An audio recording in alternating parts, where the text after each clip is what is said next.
ধরেন আপনি বাইরে বের হইছেন।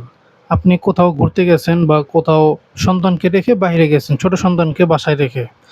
সো আপনি কিন্তু বাইরে থেকে অবশ্যই চিন্তা করেন যে আপনার ছোট সন্তান বাসায় ঠিকঠাক মতো আছে কিনা, ঘুমাচ্ছে কিনা, খাওয়া-দাওয়া করছে কিনা, কি করছে? আপনি কিন্তু একটু পর ফোন দিয়ে খবর নেন যে বাসায় আপনার সন্তান ঠিকঠাক আছে কিনা। এটা কিন্তু করেন।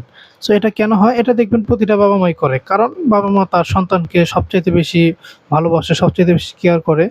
নিজের থেকেও বেশি সন্তানের প্রতি কিন্তু বাবা-মায়েদের কেয়ারটা বেশি থাকে।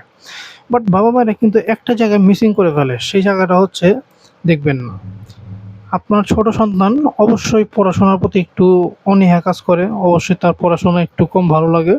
সো আপনি কিন্তু ওই জায়গায় প্রেশার দিয়ে আপনার বাচ্চাকে পড়ান।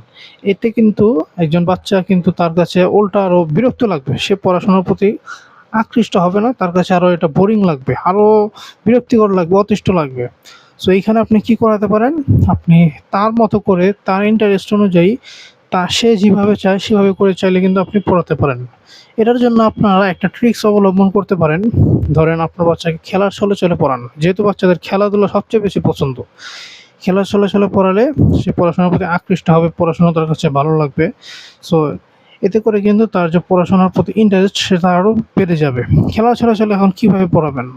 ধরেন আপনি একটা খেলনা নিয়ে আসেন, সেই খেলনাটা আপনি আপনার বাচ্চার সামনে রাখেন, বলেন, "যদি তুমি সুন্দরভাবে পড়ো তাহলে কেবল এই খেলনাটা পাবা।"